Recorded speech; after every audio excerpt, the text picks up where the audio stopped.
一个评分只有2.3的国家级 APP， 你敢信吗？我靠！哎呀，你们这群用苹果手机的反贼太可恶了，真的是太不给我党面子了。这好歹也是国家级 APP 吧？这可是咱国家的门面，怎么能给这么低的评分呢？怎么也得给9.9的评分吧？你们再这样，小心把你们这群给差评的痛苦你们铐起来，不给你们用苹果 AI 了。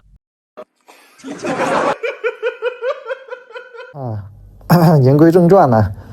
今天我就从黑客的角度来聊一聊我们国家正在推行的这个网络身份证俗称网证，到底能不能解决我们这个中国公民泄露隐私还有这个开房记录都给你挖出来的这种问题啊。首先我们来看一下我党搞的这个国家网络身份证一个很新颖的名词网证，真的是前无古人后无来者啊。我党在简介中是这么说的落实国家促进数字经济发展、保护个人隐私安全等相关要求，和公安部会同有关部门什么建立什么，反正就是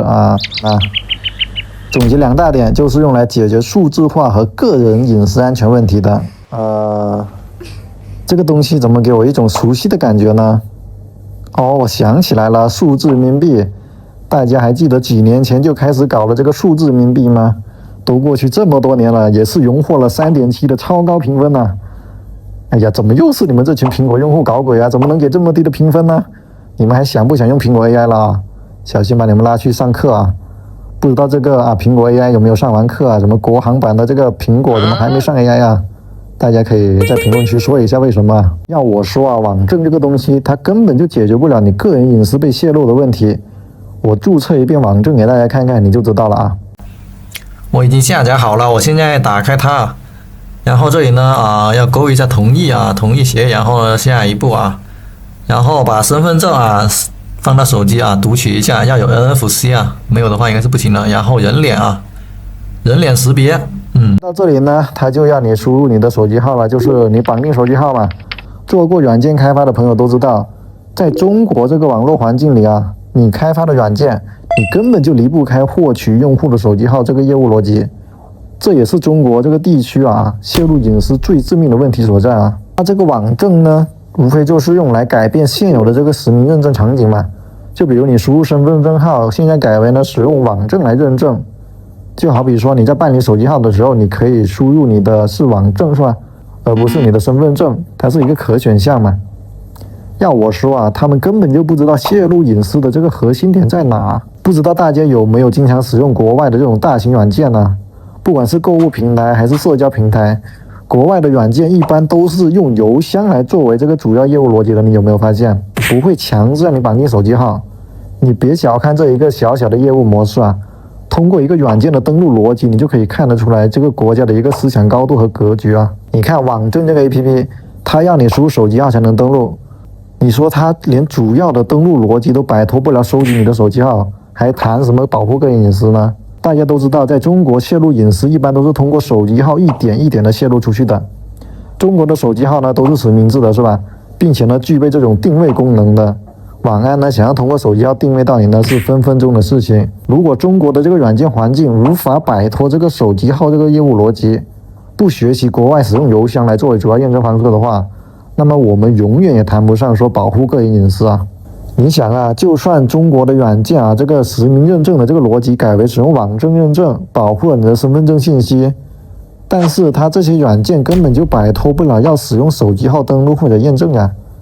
说白了，你这个网证就是一个鸡肋，只不过说是在我们认证的环节给我们多出了一个选项，就是使用网络身份证来认证嘛，就像那个数字人民币一样嘛。在你的支付方式那里多出了一个支付选项而已，你要使用这个人民币来支付也是可以的。所以人家国外的这些软件有很多地方都是值得我们去学习的。人家之所以使用邮箱来作为主要的验证方式，那都是经过社会发展或者说历史验证得出来的这个实践经验人家不靠手机号，是有自己的这个社会发展经验在里面的。如果中国的软件改为使用邮箱作为主流的验证方式的话，那么我们这个社会就不会说存在只需要一个手机号就能查到你祖宗18代的这种荒诞事情更不会有各种骚扰电话骚扰短信是吧？我们的生活呢就会干净很多的。就比如我现在手上这些手机号啊，基本每天都有广告电话和这个骚扰短信啊，每天都有，你根本就屏蔽不完了，是非常非常的恶心的。那有的人就说了，使用手机号验证是为了防止诈骗分子啊，有那种犯罪分子啊什么之类的。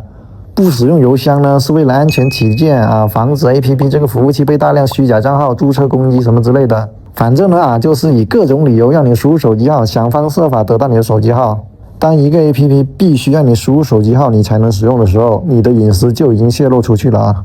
总结就是，网证并不能解决这个隐私泄露的问题，整顿中国的这个软件环境，将主流的这个手机号验证逻辑啊，改为这个邮箱验证，才是解决这个隐私泄露的唯一途径啊。因为邮箱和手机号完全是一个不同级别的东西啊。邮箱呢，就像一个已经穿好衣服的美女啊，而手机号呢，是你另外一个没穿衣服的美女啊。所以呢，邮箱你是可以随便公开告诉别人的，而手机号呢，你是不能随便让人看见的。一个是弱通知，一个是强制打扰。但是这个网证呢，也不是一无是处啊。它真正能保护你的，可能是只有线下的那种认证环节啊。比如说你去开房的时候，你可以用一下网证啊，这样你就不会泄露你的地址出去了。但是呢，如果说酒店的这个业务逻辑，它也要求你输入手机号来进行一个验证的话，那就没办法了啊。好了，本期吹水就吹这么多，记得点赞订阅，我们下期再见。